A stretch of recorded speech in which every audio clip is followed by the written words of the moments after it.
Infamia, mi estimado telepensante. Mucho hemos hablado en este canal respecto de el estallido, más bien dicho, golpe de Estado, de cómo se ha ido desarrollando desde, obviamente que antes del 19, del 18 de octubre de 2019, un proceso de subversión, de captura de las instituciones que tiene por eje fundamental justamente neutralizar a las Fuerzas Armadas y de orden para que el país caiga en las garras de gente que quiere el poder total. Para hablar de este tremendo tema al que todavía estamos enfrentados, cuyo fantasma tiene cada día más cuerpo, más esqueleto, avanza más rápido, aunque creamos que no, está con nosotros nuestro querido amigo del canal Javier Orrego. Él escribió este libro, Infamia, la historia, ¿no es cierto?, del capitán Maturana. Lo voy a presentar. Javier Orrego es escritor e investigador, director de la revista Aurora de Chile Hispanoamérica, autor de los libros Chile en el abismo, Desde las ruinas, La guerra de Ucrania, Civilización y barbarie, aún inédito, y vamos a esperar leerlo porque sin duda nos va a hacer un tremendo aporte también. Muchas gracias, Javier, por estar en Esfera Pública para hablar de un tema que es medular si queremos recuperar a nuestro país. Gracias, Vanessa. Efectivamente es fundamental. Yo decía el otro día en una presentación, es cosa de imaginarse Chile en el 2019 sacando de la ecuación a Carabineros. ¿Qué hubiera pasado? ¿No? El último escollo, el escudo de la nación, Carabineros. Ellos nos salvaron, ¿no? Estuvieron a un tris de tomarse la moneda, hubieran tomado, porque ellos van por todo, ¿no? Entonces, cosa de imaginarse lo que hubiera pasado en ese momento sin Carabineros para imaginarnos lo que nos va a pasar. Porque la gente que cree que el proceso revolucionario ya pasó o que se puede derrotar una revolución por las urnas, están muy equivocados. Que saben lo que pasa en Venezuela, lo que pasa en Cuba, es cosa de ver, ¿no? Nómbreme una revolución que haya sido derrotada por las urnas. No existe, no hay ninguna posibilidad. Está ahí. Yo creo que viene un segundo estallido revolucionario, esta vez mucho peor, porque ya están acá las milicias del narcotráfico y del crimen organizado, están por miles y armados, y probablemente hasta mejor armados que, que, que, que, que nuestras Fuerzas Armadas, quizás. Además, sin reglas de uso de la fuerza para ellos, ¿no? O sea, yo creo que eso se viene en algún minuto, es inevitable.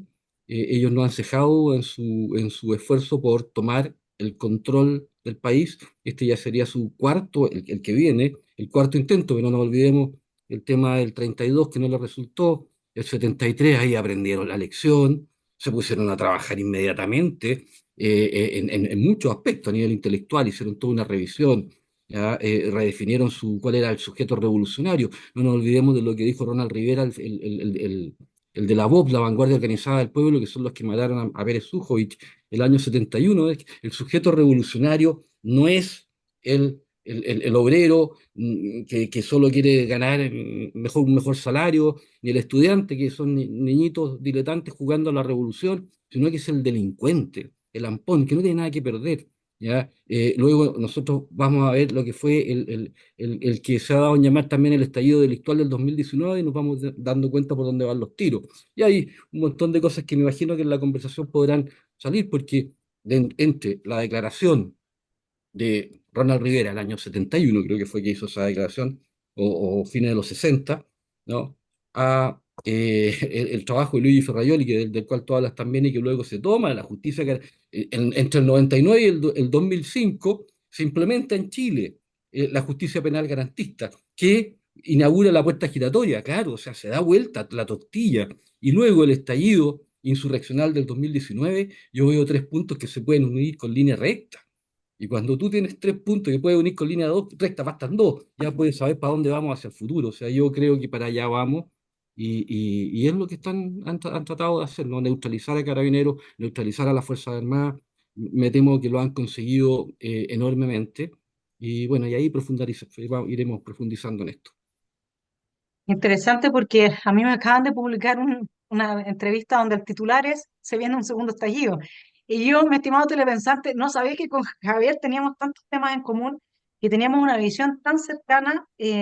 Así es que, sí, es personas como el capitán Maturana, Claudio Crespo y los otros 100 carabineros que tú mencionas acá, que ya están siendo, digamos, muy avanzados sus procesos, además de que fueron más de 14.000 querellas. Yo no sé si tienes el número tú, pero esto fue No, una maquinaria, como dices tú en tu libro, fue una producción en serie de víctimas y para eso necesitaban una producción en serie de victimarios, ¿no es cierto? O sea, ¿y cómo transformar a un carabinero en un victimario? Bueno, lo hicieron a través de los medios de prensa y eso es algo que te quiero preguntar. Quiero empezar por ahí, porque tú pones énfasis en cómo se dio vuelta en la cabeza de la gente, qué pasó con esta fiebre octubrista, porque hubo un momento en que la gente estaba contagiada por un virus que los llevaba a mirar en Carabineros al asesino, a tener por, dices tú en tu libro, ¿no es cierto? Lo describes muy bien, a tener por hobby más o menos, ir a tirarle piedra, escupirlo, gritarles groserías. Entonces, que para mí, sin todo ese ambiente y toda esa efervescencia, hubiese sido muy difícil que hubieran tenido el éxito que tuvieron que hoy día tener el gobierno. ¿Qué rol le atribuyes tú a los medios de comunicación y cómo te lo explicas? Porque, ¿qué? ¿Están todos coludidos? ¿Cómo lo ves tú eso? a ver, ¿por dónde agarro? Yo creo que había gente que tenía perfectamente claro para dónde iban las cosas, porque de pronto basta uno mirar la realidad desnuda, ¿no? Y luego ser capaz de extrapolar. O sea, mira, si está pasando esto acá, vamos, y uno puede extrapolar y pensar lo que puede pasar más adelante. Esto lo vienen preparando desde siempre. O sea, primero lo que conversábamos un poquito antes de entrar acá con el tema de la poesía Satanás, ¿no? De Marx, hay una guerra, ¿ya? Contra la religión, hay una guerra contra el ser, hay un cáncer que se metió en la humanidad, dirían, pongámosle, desde la Revolución Francesa en adelante. Ahí hay un bichito que empezó a trabajar por abajo, ¿ya? Súmale la ceguera del otro lado, ¿no? Porque así como te están horadando las bases de tu mundo, de tu civilización, y tú no te das cuenta porque estás en la gloria, estás en la superficie y no te das cuenta, no te conviene darte cuenta. La gente no, a veces no nos gusta ver la realidad y a la gente no le gusta ver la realidad. Yo me acuerdo y recordaba el otro día, ¿ya? Cuando me encontré con el libro La fatal ignorancia de Axel, ¿no? Que para mí fue notable. Yo, o sea, yo soy bastante ermitaño, soy muy ermitaño, vivo alejado de todo, he vivido alejado de todo. Y un día, por ahí por el 2019, antes de octubre, me encuentro con que alguien había escrito sobre esto, algo que yo, de alguna manera también yo intuía, yo decía, durante muchos años, ¿ya? Entre mi círculo muy restringido de personas con las que yo convivía, digamos, ¿no? Y decía, yo somos como los polacos en el verano del 39. Mientras el país, los jaguares y todo el mundo feliz y todo, ¿no? Nadie se daba cuenta. Yo veía también esas trazas, veía los signos por todos lados, estaban las señales de un deterioro. ¿Ya? Axel lo dice maravillosamente en La fatal ignorancia. Y ese libro es desde el 2009 si mal no recuerdo. Del No, 2009, ¿no? no sé si Por 9 ahí o 11. Sí, pero por ahí es, sí, por sí. ahí, por ahí, ¿no? Entonces, las señales estaban. Ahora, esto no es una cosa que se consigue así nomás. Esto no es que de pronto se ponen los medios 6 meses antes o 2 años antes. No, no, no, no. Esto no se consigue así nomás. Esto es una cosa muy profunda. Yo por ahí tengo una columna que publiqué. Lo metí como capítulo luego en mi libro Chile en el Abismo, creo. Ya, yo recordaba mis tiempos universitarios, cuando yo estudiaba en la Católica, a mediados de los 80, ¿no? Por Dios que era difícil ser de derecha. Yo me fui haciendo, no, no es que yo soy ahora bastante, no apolítico, no soy apolítico, soy una tontera, pero no me gusta identificarme, no me gusta identificarme, aunque alguna vez me identifiqué, ¿ya? Entré a la universidad sintiéndome opositor al gobierno militar. Al poquito tiempo, dándome cuenta de las cosas, uno abre un poquito los ojos y dice, no, o sea, ya fui entendiendo por qué por qué el pronunciamiento militar y un montón de cosas. Eh, eh, pero, pero, pero ahí ya en la universidad, no tú querías ser joven y te gustaba la niña, no sé, te gustaba una compañera o querías ir salir con amigos, pues Dios que era difícil no ser zurdo, pero era muy difícil no ser zurdo.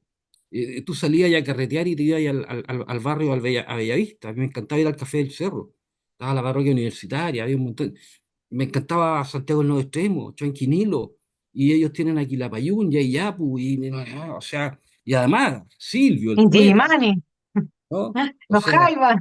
y- súmale, súmale. Y además la cantidad de películas, películas, y en las teleseries, y los actores. Y tú salías de Chile y te encontrabas ahí. Yo estuve en Europa el año 88, de hecho, estuve en Berlín Oriental un año antes de la caída del muro, porque logré atravesar por el Checkpoint Charlie, ¿ya?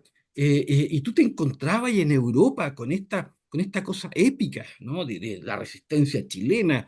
En Madrid yo llegué un día y andaba al 3 y al 4, ¿no? Y me encuentro con una persona que me ofrece, declara que saliste de Chile exiliado, o sea, perseguido. Y yo te consigo el 88. Me querían conseguir una cuestión con la Cruz Roja, porque ahí yo me podían estar una especie de pensión, porque yo, si yo declaraba que yo había salido, ¿ya? Entonces, esto no es así nomás, ¿no? Son cientos de películas. Hollywood también tiene su propia versión, ¿no? De la dictadura Claro, pero chilena. yo estoy totalmente de acuerdo contigo y que parte todo, digamos, ya en ese tiempo y que con la caída del muro ellos se empezaron a rearmar y se empezaron a rediseñar y se enquistaron en los organismos internacionales y todo lo que es la cultura, porque sabían que en la política no iban a tener espacio. Entonces, efectivamente ese es el marco general. Pero ahora si nosotros nos vamos al marco particularmente de Chile de este último tiempo, uno lo que había visto para ir al caso del capitán Maturana y de lo que Ujú, nos viene ahora para adelante, porque el rol que juega la prensa es fundamental. Tú mismo, o sea, esto mismo es una prueba de que necesitamos no dejar en manos, en garras de la izquierda, el relato histórico, el relato biográfico, etcétera, porque si no, sencillamente ya no sabemos en qué mundo estamos viviendo, dónde estamos. Y el tema es que hasta antes del 18 de octubre, si tú lo veías, Carabineros fue siempre, a pesar de esas manzanas corruptas que hubo entre medio que lamentablemente perjudicaron mucho la institución, pero Carabineros fue siempre muy querido por los chilenos. Niño y patria. Yo me acuerdo, yo de chica iba a los desfiles el día del carabinero y cantaba el himno de los carabineros siempre. Y íbamos todos a desfilar en Villarrica, en el pueblo, a la plaza, porque era el día de los carabineros. Nosotros adorábamos a los carabineros. Entonces, que de repente se haya producido este quiebre tan profundo en la conexión que teníamos, y tú te das cuenta que ahora la gente de nuevo quiere a sus carabineros. Y ujú. eso es, en el rango de tiempo donde me gustaría que conversáramos, Ok. porque ¿qué pasa si de nuevo, nosotros sabemos que viene otro estallido? Bueno, y vamos a tener de nuevo a la prensa convenciendo a la gente que los carabineros son los malos, como es, porque el resultado de esa convicción es que el capitán Maturana está preso y el pobre Claudio Crespo está haciendo un trabajo pero brutal para no caer también. Entonces, ¿qué pasa a nivel psicológico con gente que de un día para otro sale a escupir a carabineros, se termina la fiebre, se termina esta violencia y de pronto de nuevo quiere a carabineros? Entonces, de nuevo podemos lavarle el cerebro. ¿Qué es lo que hay detrás de esto? Hay una sociedad profundamente enferma y una característica de los seres humanos es siempre culpar al otro. O sea, eh, primero estamos viviendo una sociedad donde la gente está en todos lados cavando trincheras. O sea, en todo ámbito, todo el mundo está cavando trincheras. Esto pasa en Mm, Chile y pasa en todas partes, ¿no? mm. Y en esa lógica de cavar trincheras donde el otro siempre tiene la culpa, siempre es el otro el que tiene la culpa, siempre es el otro el que tiene que cambiar, nunca nadie se hace cargo de sí mismo, ¿ya? Basta con que de pronto se enciendan los focos donde, donde se tienen que encender, cuando, de acuerdo a quien tiene el discurso hegemónico, ¿ya? Y Claro. va a ir turba, como masa, ¿no? Masa alienada, que eso, en eso ha transformado, ojo, la televisión, los medios masivos, los videojuegos y todo eso han transformado a la gente en masa, incluso cuando no son parte de la masa. Tú te comportas como masa en tu casa, ¿ya? El WhatsApp hace eso. La gente aislada. Antes, para que tú formar parte de una masa, tenías que estar afuera, ¿no? Y algo ocurre, porque en la masa se apaga el cerebro, se apaga la corteza prefrontal, donde está la racionalidad, y otra cosa toma el control. Eso ocurre en los fenómenos de masa. Pero ahora también está ocurriendo cuando tú estás en tu casa y metido en el WhatsApp, ¿no? O sea, puedes estar aislado, igual con un fenómeno de masa. Se ha apagado el lóbulo frontal del cerebro. La gente no está pensando. Las emociones están ahí a flor de piel. Entonces, cuando tiene gente comportándose así, basta con que los que tienen el toro por las astas enciendan los focos donde quiera y va a partir la masa. Ahí, con las fogatas, vamos a quemarlo, ellos son los culpables siempre. Y para eso es lo que yo te decía, que hay el camino previo, o sea, porque ahí donde están los periodistas, la gente, farándula, ¿no? Esa gente en algún momento fue formada y deformada. O sea, que hay generación tras generación tras generación, penetración de los colegios, penetración de las universidades, penetración luego de sectores clave en la justicia, penetración en todos lados. Yo creo que hay jueces y creo que hay fiscales, y creo que hay en todos lados gente que no le gusta aquello que transmite, pero lo tiene que transmitir porque el sistema es así. Estos sistemas piramidales típicos estalinistas y lo tremendamente perverso del estalinismo era eso, ¿no? Que la despersonalización del poder es algo más que toma el control del individuo, ¿ya? Tú puedes tener a un extraordinario padre de familia, madre, gente buena, gente noble, buen vecino, amable, pero en su trabajo es otra cosa, porque si es que no se suma a la moda, a lo que está en boga, al pensamiento único, queda aparte. Y por amor a sus hijos, por amor a su familia, por amor tiene que plegarse a este pensamiento colectivo. Eso es enormemente, muy profundo, pero no se entiende. Yo creo que eso pasa, eso pasó. Efectivamente, fueron muy importantes los casos de corrupción en Carabineros, ¿no? Y en las Fuerzas Armadas. Y el énfasis que se puso eso en los medios. Yo creo que ahí hubo también un plan trazado. No sé si me meteré en lío con lo que voy a decir, pero yo creo que hubo un plan trazado ahí para hacer pisar el palito a determinados personajes. Y luego, para sacar a la luz pública cosas que siempre se han hecho y hacer una tremenda laraca, ¿no? Y la idea era ir mirando, porque luego venía el discurso, porque si fueran solo los altos oficiales, gente, altos mandos corruptos, y bueno, ok, salen, la institución siempre se hacía cargo los eliminaba, ¿no? Hacía sumario, ¿ya? Pero si luego la prensa y los matinales hacen la laraca con gente que está deformada ideológicamente desde antes, ¿ya? Y bueno, eso ya era para todos los carabineros, para todos los carabineros. El discurso de los derechos humanos también es fundamental, ¿ya? Con cosas pequeñas ellos logran echarse todo un sistema. Por ejemplo, todo el mundo sigue hablando, mucha gente aún sigue hablando del golpe de Estado. Es un golpe de Estado el 73, ¿ya? Y eso ellos comenzaron a trabajar esa idea desde el 12 de septiembre, el golpe de Estado, cuando fue un pronunciamiento militar. ¿Por qué? Porque el gobierno de Allende ya había sido declarado ilegal por los poderes legítimamente establecidos en Chile. Por eso que fue un pronunciamiento. Los militares no salieron por sí mismos, no salieron, no se levantaron un día con las ganas de ir y derribar un gobierno legítimo. Ya era un gobierno ilegítimo. El gobierno había caído en la inconstitucionalidad. Entonces fue un pronunciamiento, pero ellos trabajaron la otra cosa, la leyenda del Mapocho, el río de sangre y todo eso. Entonces, este es como... eh, eh, era como el corolario lógico de todo esto, lo tenían preparado, ¿ya? Fundamental los medios, y fundamental la propaganda, y fundamental el cine, y fundamental las teleseries, y fundamental la música, ¿ya? Todo el flujo discursivo que corrompe las mentes de la gente. Eso estaba por todas partes y sigue estando, y no nos damos cuenta. Y por otro lado, la derecha que no se hace cargo de aquello que alimenta el fuego de esos que luego se compran el discurso, porque es la gente enojada, la gente con problemas, la gente que tiene dificultades en su vida, el joven que no está contento, ¿no? Y que luego le distorsionan la cabeza y llevan que ese descontento tiene que ver, no sé, son los pacos, es el cuerpo, la empresa, ¿ya? Ellos lo saben hacer muy bien. Fíjate cuando metieron el tema del fin al lucro, una frasecita se echa todo un sistema y amenaza todo un tema como lo de la AFP. Pequeñas pildoritas, ¿ya? Suficientemente, suficientemente transmitidas por todos lados, ¿ya? Logran cambiar el foco de una masa de gente que se comporta de manera irracional y es conducida hacia donde quieren que los lleven, digamos.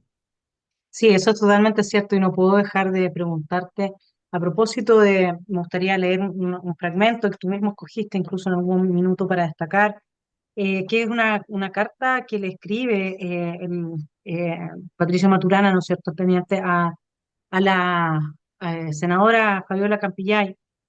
Eh, Dice, ambos fuimos víctimas, le escribe Patricio a Fabiola, la senadora, de un clima hostil sembrado por otros. Usted no es culpable de nada, excepto de creer en el cuento de los que dicen estar construyendo una sociedad más justa, pero que solo están destruyendo a Chile y sus instituciones para quedarse con el botín del Estado. Si nuestro país sigue por esa vereda, terminaremos por desatar la peor de las tragedias, una guerra civil, una contienda fratricida. Yo no quiero eso para nuestro país, me imagino que tampoco usted. ¿Quién puede querer algo así para sus hijos?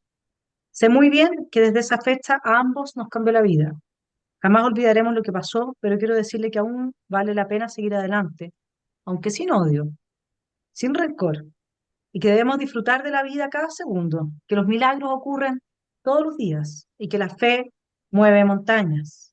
Confieso que hay días en que me faltan fuerzas para levantarme, pero es ahí cuando aparece el amor de los seres queridos, la amistad, los pequeños gestos de aquellos que siempre estarán a nuestro lado. Deseo lo mismo para usted, consuelo, alivio para la pesada carga de la vida y que siempre la acompañe la tibieza del amor de sus seres queridos. También le deseo que Dios le dé esperanza, sobre todo la esperanza de un futuro mejor. Realmente estamos hablando de un ser humano que tiene otro, digamos, todo lo que estábamos antes diciendo del hombre masa, aquí es el opuesto, ¿no? Estamos hablando de un capitán de carabineros que le escribe con ese cariño a una mujer que me gustaría preguntarte, después de todo este trabajo que has hecho, ¿por qué él le dice usted no tiene culpa de nada? Nosotros sabemos, además de creer en estas ideas, que la llevan sin duda, porque fuimos todos testigos de eso, a gritar que a Chile había que quemarlo entero, digamos, esa fue la Campillay. Así es. Entonces, pero él le habla así, y yo sé que lo está haciendo genuinamente, con hay una presencia crística aquí muy fuerte. Y, y ahí me gustaría preguntar, ¿qué opinas tú de Fabiola Campillay? ¿Cómo entender la mente? Porque yo sé que al hablar de ella vamos a hablar de, digamos, el abanico octubrista, digamos, completo, o sea, con sus matices. Esta gente cuando está así ideologizada, basta con leer a uno para leer a todos los demás en los fundamentos, digamos, de que explican sus motivaciones para actuar, sus justificaciones, sus objetivos, etcétera. Y es gente como ella la que ha estado asociada a este primer golpe de Estado y sin duda que podríamos esperar, dado que esas son sus actividades, que estuviese asociada al segundo, digamos, ¿no? Sí. A ¿Qué ver, opinas tú? sí, mira, ahí tendríamos que, o sea, un poco lo que decía recién, en relación al comportamiento masa.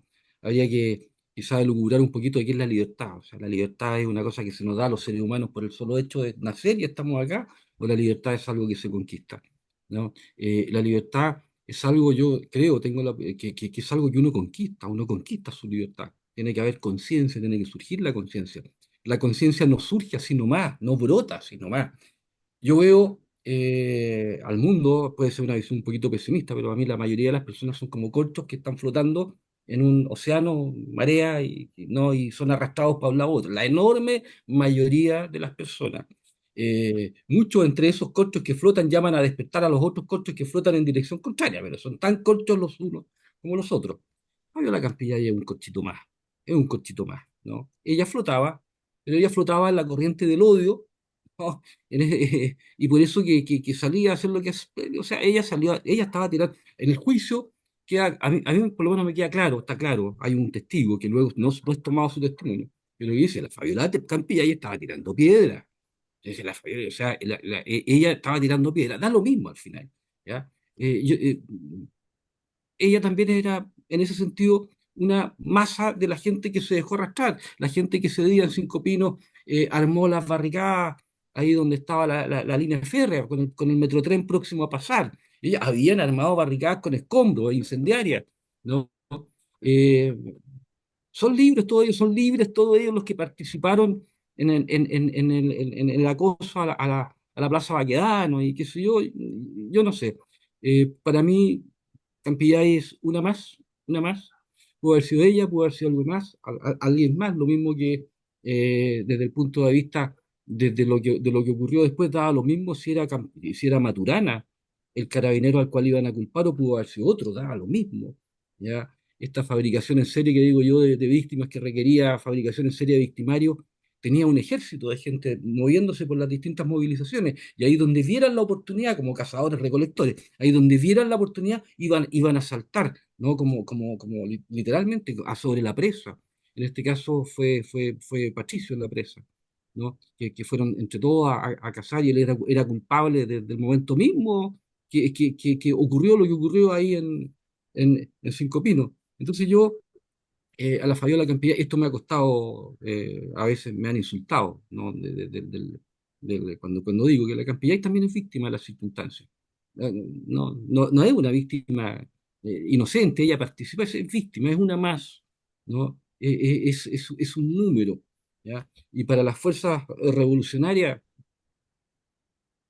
la senadora Campillay le importa un rábano, le importa un rábano todos los sujetos revolucionarios que ellos utilizan luego para provocar los efectos que necesitan provocar, porque hay una lucha por el poder acá permanente, y los que están detrás de todo esto es gente que a lo mejor ni siquiera sabemos porque la realidad es como un iceberg donde tenemos un mínimo porcentaje por sobre la superficie que vemos, ¿no? Y lo que verdaderamente está condicionando nuestra realidad está sumergido, ¿ya? Entonces yo a la Campilla, a Fabiola Campillay la veo como una víctima, pobre mujer, lo que le pasó, terrible, ¿ya? Terrible lo que a ella le pasó de por vida, ¿no? Creo que yo llamo a conmiserarse de ella, ¿ya? Lo mismo la familia de Patricio Maturana, misma cosa, ahí no hay odio, ¿no? Ella también es víctima de un paisaje que está totalmente absorbido por un odio irracional y sin sentido. Esto es algo metafísico, ¿no? Que está afectando a la humanidad. Eh, Ella es eso, ¿no? Claro que el No problema sé. que nosotros tenemos, yo lo entiendo desde la perspectiva que lo estás hablando, y comparto también esa perspectiva si es que entramos en la dimensión metafísica. Pero hay una dimensión que es física y que no, y en la cual las acciones cargan al sujeto con responsabilidad, con independencia del estado metafísico del sujeto. Porque yo tengo muchas veces la sensación de que en este gobierno tienen una pistola en la cabeza puesta por sus otrora aliados criminales, que los lleva a tener que indultar, dar pensiones de gracia, poner indicaciones a las reglas del uso de la fuerza que son prácticamente un golpe de Estado de adentro. Si tú, lo que hizo ahí Carolina Tobar, al poner esas indicaciones a reglas de uso de la fuerza, es dejar en la práctica al país sin capacidad de control interno, ¿ok? Entonces, cuando ella hace algo así, ¿por qué nadie le da la lectura que tienes que darle? Y además, y ella corre el riesgo, no me vas a decir que todos son unos cobardes. Eh, lo que pasa es que todo esto se encubre con esta cosa de no, porque los pobrecitos LGBT o los pobrecitos inmigrantes o los pobrecitos. Imagínate que dentro de la indicación era que tenía que preguntarle si era inmigrante no podía levantar el arma. O sea, una cosa, a ver, cuando uno tiene una ministra del Interior encargada de seguridad que hace esas indicaciones a las reglas del uso de la fuerza, lo lógico sería que uno pensara que ella no quiere que se use la fuerza en nuestro país, con todos los problemas de criminalidad que tenemos. ¿Y es lógico eso de parte de ella? No, porque queda en evidencia. Lamentablemente no hay, uno no está en televisión abierta, porque si uno estuviera en televisión abierta, yo lo diría. Yo diría, señora Carolina Toa, si estuviera frente a ella entrevistándola, ¿usted se daba cuenta de las consecuencias de su propuesta? Hágase cargo, pues. Entonces, ahí es donde a mí me entra la duda de si acaso, y conociendo cómo operan, digamos, históricamente, las mafias, los criminales, etcétera, y habiendo visto al señor Monsalve ir a Venezuela a hacer un pacto de seguridad, ¿no es cierto? El Partido Comunista, amigo de la FARC, etcétera. O sea, a ver, ¿ya? Si ellos no actúan, como les dicen, yo creo que corren peligro. Yo creo que están en esa situación también. Y desde esa perspectiva, claro, el pacto con el diablo tiene consecuencias, evidentes. Haber tomado a la señora Campillay y haberla transformado en senadora son estrategias políticas que las conocemos en la izquierda, el uso que se hace, bueno, la derecha toma a los deportistas, qué sé yo, sí, eso lo sabemos. Pero acá ella es un ícono, y como ícono lo que ha sucedido es que ha tenido una defensa, por lo que yo entiendo, de la imposibilidad de precisión del tiro del arma que tenía el capitán Maturana. Es imposible que él haya tenido intención de dañarla específicamente. Y parece que eso es bastante evidente para todo el mundo. Entonces, que ella logre, digamos, cerrar filas en tribunales para una sentencia que termina siendo prácticamente una venganza, que termina quebrando los parámetros de justicia más básicos y elementales y de conexión con la realidad. Que ella además haya sido una persona llamando a quemar Chile de Arica a Punta Arenas. Que ella persiga ahora a Camila Flores, a la diputada, por ir a ver al capitán Maturana. A ver, acá hay una persona que es verdad, en el plano metafísico es cierto, es parte de este paisaje desértico que tiene a la mayor parte de las personas en el estado del hombre masa. Totalmente de acuerdo. Pero también hay en el plano pragmático una responsabilidad que ella le cabe de sus decisiones y de sus declaraciones.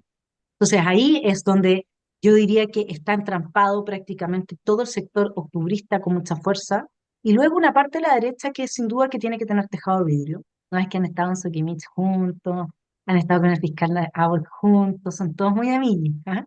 Entonces, y que por eso es que tampoco se pueden mover, como que el país está inmovilizado en su capacidad de hacer algún tipo de cambio o respuesta, y sin embargo hay pequeños casos o casos puntuales, como lo del juez Armendáriz que se veía hoy día, lunes, ¿no? O lo de Jadwe, que llaman la atención, ¿no?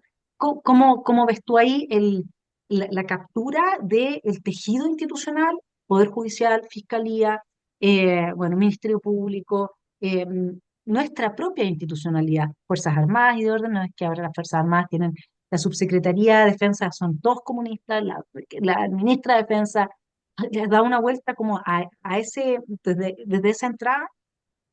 Mira, yo lo que hace que, a ver, yo tengo la sensación de que si nosotros nos enfrascamos con Campillay, con Jadwe y con etcétera, etcétera, ¿no? Chong, Almendari, de alguna manera caemos como una especie de rueda de hámster, porque va a ser uno tras otro, uno tras otro, uno tras otro, un tema de contingencia que nos va a ocupar buena parte de nuestra energía, ¿ya? O casi toda la energía, toda la fuerza que tenemos, ¿ya? Y va a venir siempre uno más, uno más, uno más, uno más, no para, no para, no para, no para, ¿ya? Y es cada vez peor. Hermosilla. Mm, Hermosilla, ¿no? Y es mm, cada vez peor. Entonces yo mm. ahí de pronto digo, a ver, paremos, porque mañana va a haber otro, o sea, siempre tantos, y son cada vez más, porque además da la sensación de que cada vez es más, es un tsunami, ¿ok?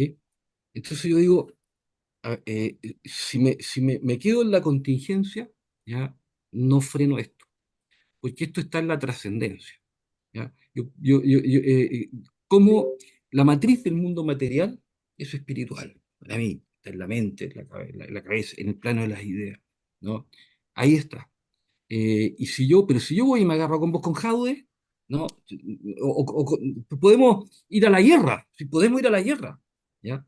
Pero nos vamos a la guerra odiándonos, porque la guerra suscita eso, ¿no? Podemos ir una y otra vez. Y luego, cuando viene la paz, luego aquí vamos, ¿no? Es decir, creo que nosotros hemos hecho menos esfuerzo por generar un mundo alternativo, o sea, un mundo, ¿cómo es, cómo debe ser el mundo? ¿Cómo debe ser el mundo? Primero, eso es lo primero que nosotros debiéramos tener en la cabeza y en el alma y en el espíritu y en el corazón antes de ir a pelear. ¿Ya? Eso es lo que hace que un guerrero sea sagrado, el guerrero que da la pelea de verdad. ¿No? Es, primero, hay una conexión con el espíritu que es la fuente del ser, ¿ya? Y de ahí emana una visión del mundo, ¿ya? Y un deber ser, porque el ser te provoca un deber ser. ¿Ya? Ahí vas y peleas. Ahí hay que ir y pelear. Ahí, cuando uno se conectó con esa fuente del ser.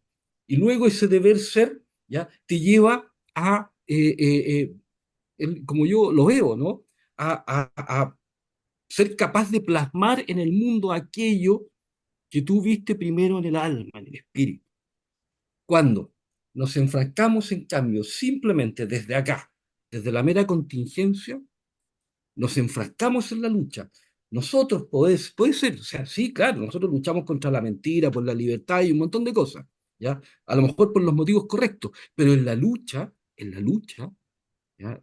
Eh, te conviertes en el adversario también, porque igual vas a matar y vas a odiar y vas a, ¿ya? Y luego queda la tierra yerma y se va a volver a replicar una y otra vez el mismo esquema. A veces van a ganar ellos, a veces van a ganar los otros. Si yo odio al que odia, si yo lo venzo, al final lo que venció es el odio. ¿Ya? Sé que esto hay gente que se ofusca mucho cuando yo digo este tipo de cosas, pero yo No, creo pero es que que, ese es el sermón de la montaña, pues el sermón de la montaña manda justamente a poner la otra mejilla, no porque a uno lo manden a ser humilde y es que tonto, no sino se que trata de poner la... para que quien te ataque no te transforme en lo que te quiere transformar, que es tu enemigo. Tú Sí, ahí pero estás no se trata de absolutamente poner conectado con el cielo. No, pero dejémoslo así literal, porque tampoco nos podemos ir en esa derivada sí, cien por sí, ciento está bien. ¿cuánta? Pero al final la lógica es esa, la lógica es que si tú estás en lo espiritual, efectivamente, ganas la batalla no transformándote en lo que el otro te quiere transformar. Y en eso estamos de acuerdo. El punto aquí es que, bueno, cuál es ese deber ser y qué es lo que se trae desde ese ser a este mundo y cuáles son las puertas que se abren. Tú has hecho un trabajo con tu libro, yo estoy haciendo un trabajo con mi libro, el capitán Maturana lo hizo con su testimonio, Claudio Crespo con el suyo, Johannes con su trabajo como diputado. Cada uno está tratando de dar esa pelea de la forma más, eh, digamos, trayendo el ser, como dices tú, trayendo ese deber ser y mirando desde esa perspectiva la realidad, porque te da una perspectiva con muchos matices, ¿no es cierto? Pero cuando tú sabes cómo las cosas deben ser, entonces también puedes hacerte un juicio más claro de qué es lo que estás viendo, como por ejemplo el caso de la destrucción de la infancia a través de la ideología de género y la castración de los niños, ¿no es cierto? Entonces hemos perdido lo sagrado. Y la pregunta por el ser y la pregunta por lo espiritual es una pregunta que tradicionalmente debía responder la iglesia. Y la iglesia tenemos el Total. problema digamos, se transformó, al menos una parte importante de ella, en un lugar claramente satánico, digamos, ¿no? Donde se dio espacio a la violación de los niños, ¿no? Entonces, claro, la pregunta es de dónde viene ahora la nueva fuente o cuál vendría siendo la propuesta para dar una respuesta a la pregunta por el ser y desde ahí dar esa lucha.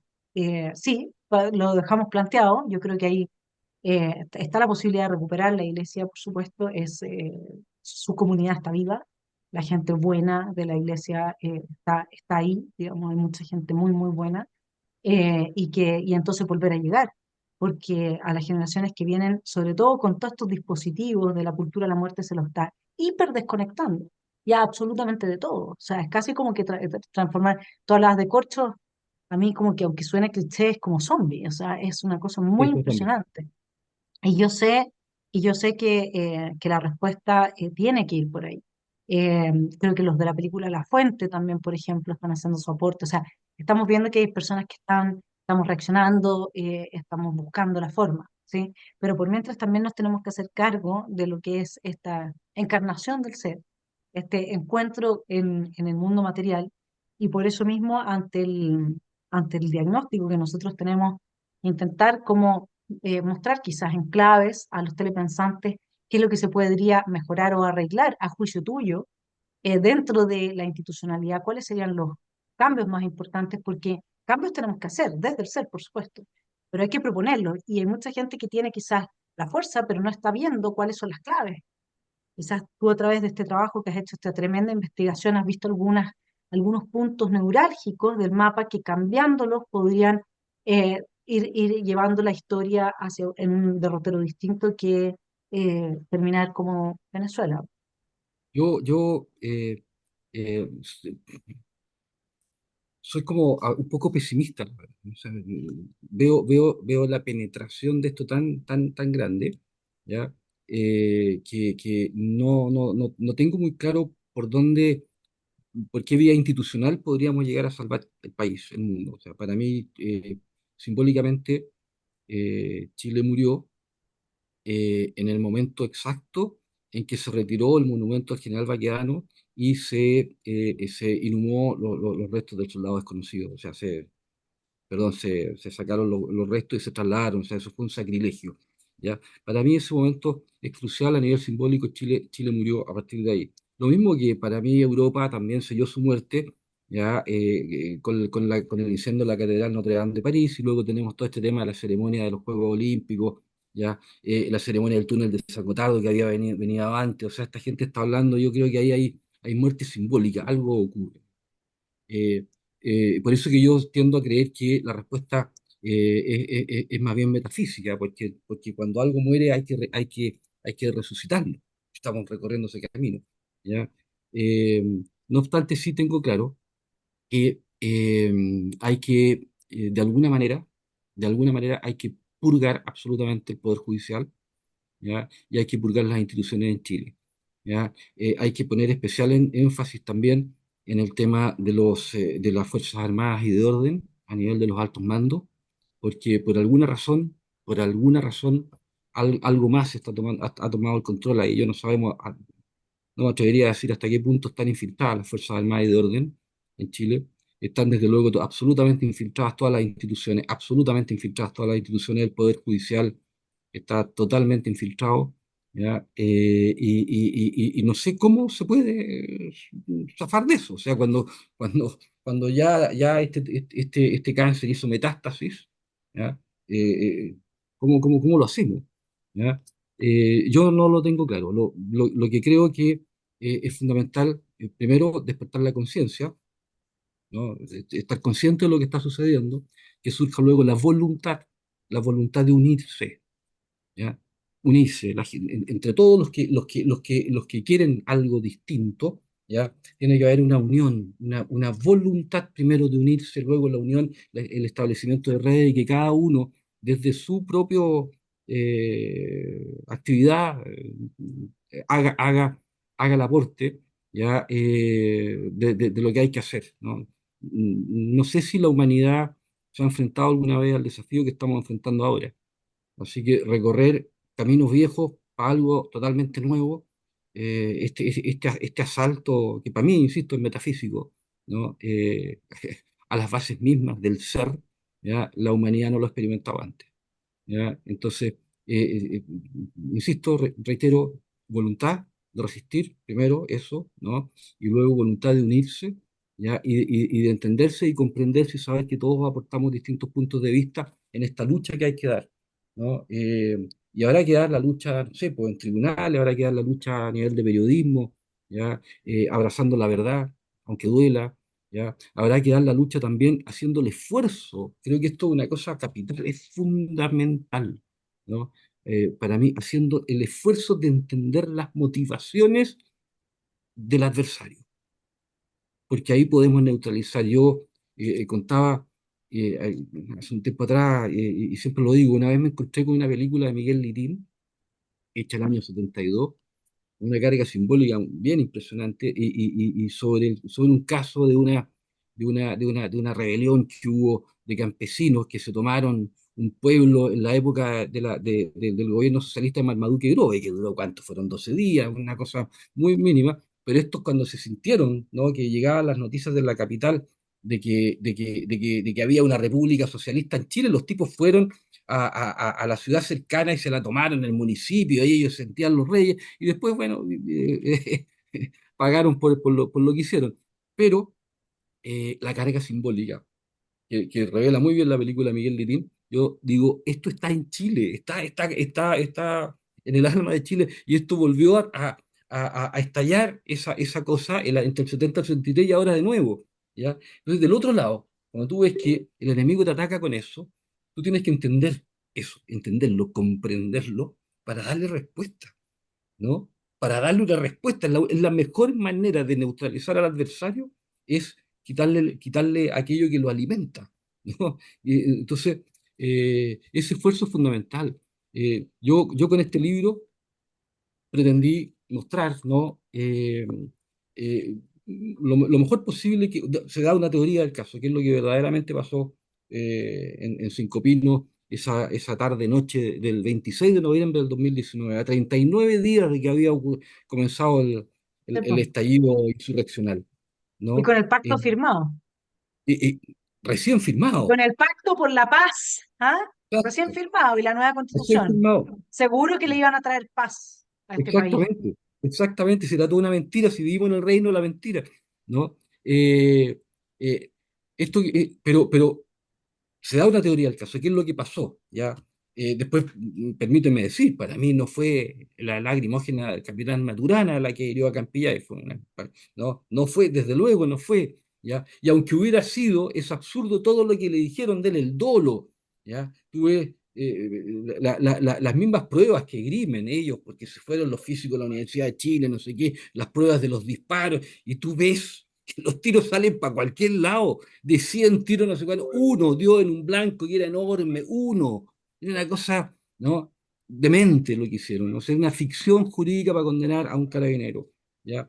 Pero era muy importante para mí a través de este libro demostrar, bueno, cómo llegamos a esto. ¿Por qué no había otra? Porque todo apuntaba, ¿ya? A que algo iba a ocurrir en cualquier parte, y lo que ocurriera iba a salir un carabinero violador de derechos humanos y una víctima de derechos humanos. Pasó en muchas partes, lo estaban buscando. Bueno, ¿por qué ocurrió eso? ¿Qué explica? ¿Cuál es la mentalidad jurídica que hay detrás? ¿Cuál es la mentalidad de los políticos? ¿Ya? ¿Cuáles fueron los hechos políticos que fueron preparando el terreno para que algo así ocurriera? ¿Por qué la gente se tragó esta pildorita tan fácilmente y se la sigue tragando tanta gente? ¿Por qué? O sea, entender por qué pasan los hechos para que no vuelvan a ocurrir. Si tú le metes un poco de conciencia a esto, si uno le mete un poco de conciencia a esto, es la primera defensa para que no vuelva a ocurrir, ¿no? Porque si no nos vuelven a mentir, porque la política y todo esto está armado desde la mentira, ¿no? Entonces, vamos, informémonos, entendamos por qué pasó, ¿ya? Yo digo, entre los puntos que uno podía notar de que iba a haber un estallido y que este estallido iba a producir este tipo de consecuencias, está, mira, a ver, vamos, poquito atrás solamente, ¿ya? Desde cuando se recupera, entre comillas, la democracia, ¿ya? A Patricio Elwin dándole entidad a estos reclamos de los pueblos originarios. Luego, menos de 10 años después, surge el conflicto mapuche propiamente tal, con la quema de unos camiones, no me acuerdo dónde. Poquito después viene el tema del derecho penal garantista, si vamos avanzando en distintos planos, que se implementa entre el gobierno de Frei y Lago entre el 99 y el 2005, ¿ya? Derecho penal garantista. Se inaugura el tema de la puerta giratoria. Digamos, vinculémoslo con lo que dijimos al principio del discurso de Ronald Rivera respecto del delincuente como sujeto revolucionario, ¿ya? Poco después ocurre este tema de las vinculaciones del Partido Comunista y de los terroristas mapuches con la FARC, ¿ya? Empezamos a ver los vínculos, la guerrilla. Además comienza el desminado de las fronteras. Ojo, el Tratado de Ottawa, que creo que es de 1998, de eso se toma, ¿ya? Comienza durante el gobierno de Lagos, siendo Bachelet ministra de Defensa, comienza el desminado de las fronteras, que duró, creo que este proceso duró hasta el 2018, no me Increíble. acuerdo. ¿ya? Mm, Pero lo estaban preparando, ¿ya? mm, Luego, otra cosa fundamental para mí, pero que ha pasado desapercibido, el 2012 Carabineros firma un memorándum de entendimiento con el Comité Internacional de la Cruz Roja, ¿ya? Donde el Comité Internacional de la Cruz Roja, con todo lo que la carga que tiene, ¿ya? Y de corruptela que hay ahí, espero no meterme en un lío con lo que acabo de decir, pero bueno, ¿ya? El Comité Internacional de la Cruz Roja se encarga de cautelar que Carabineros, ¿ya? Lleve los derechos humanos a todo el quehacer policial, ¿no?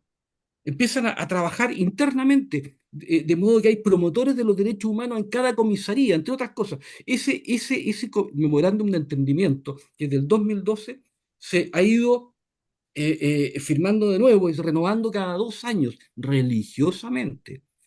2014, 2016, 2018, 2020, 2022, 2024 creo que, no, creo que ya se hizo, no estoy seguro, ¿ya? Religiosamente, mira, metiendo los derechos humanos, ¿ya? Entonces, y luego, entre medio, Chile participa en las misiones a Haití. Sabemos lo que fueron las misiones a Haití, una cosa, también un nivel de corruptela. Ahí están los Clinton metidos. O sea, métete con los Clinton, si los Clinton tienen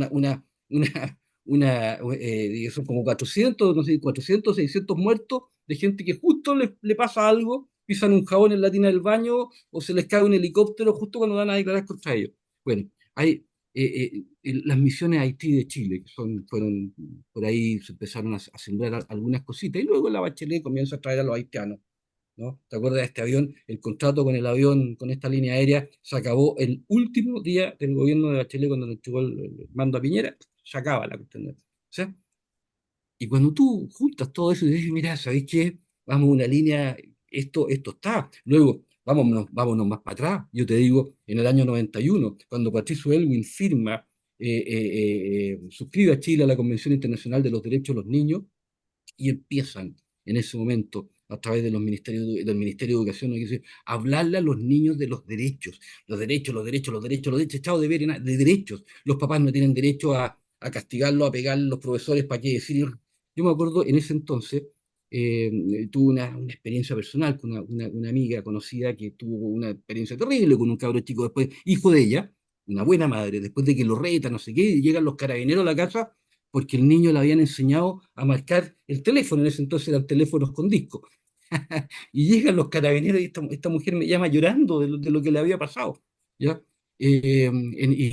Bueno, yo fui testigo de algunas cosas que le empezaban a transmitir a los niños, y yo dije, en esa época, 91, creo que fue el 91, dije, estos críos, dentro de 10 15 años, van a ser insoportables, ¿ya? Los 15 años se cumplieron en el 2006, la Revolución Pingüina, ¿no? Nunca más una generación de niños en Chile pudo estudiar sin paro, sin tomas, sin, ¿no? Los cristalitos. Pero si nos vamos más atrás todavía, tú te puedes, o sea, yo en esto puedo largarte varias cosas para atrás, pero por ejemplo, lo he contado muchas veces, capaz que hasta me ridiculicen con esto, pero me da lo mismo, ¿ya?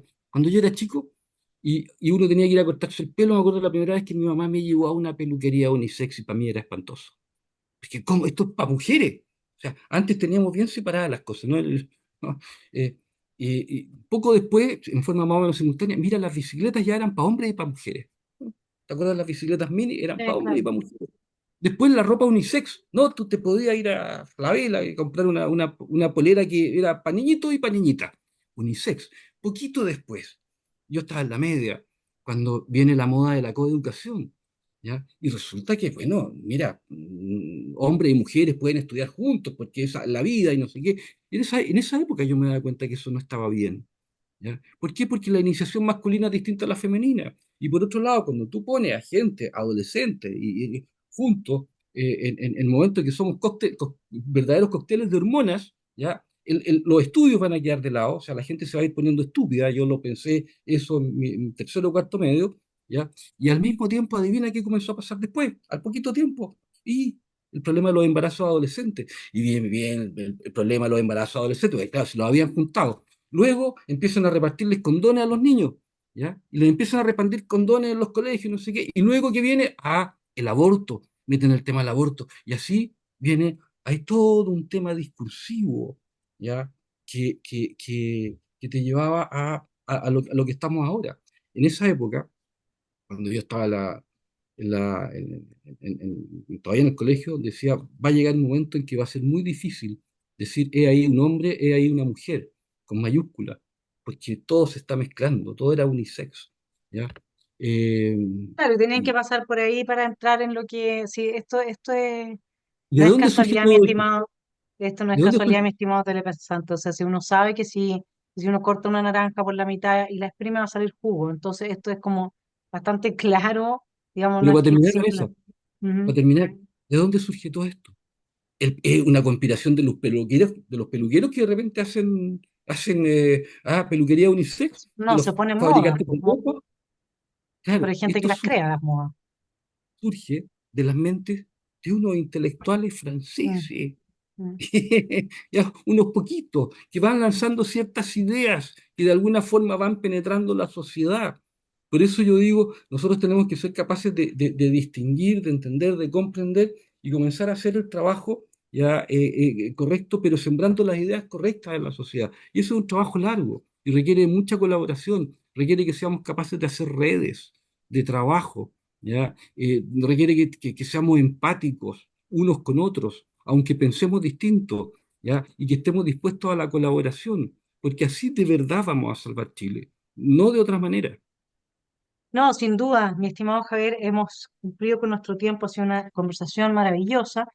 Yo también estoy de acuerdo. Creo que para uno cuando es cristiano es un poco más fácil en términos de, como dice Dios, de mi tu instrumento, y hay momentos para generar esas redes, generar la colaboración, avanzar, y hay otros momentos para la introspección, para recibir y conectar del ser, el deber ser, ¿no? Entonces, así es como se va nutriendo y siempre en esa vida que oye el mensaje. Luego, para quienes no son cristianos, porque también hay cristianos culturales que aman su cultura y que consideran que la infancia es sagrada y que consideran que el criminal hay que castigarlo y a la víctima hay que contenerla, ¿no es cierto?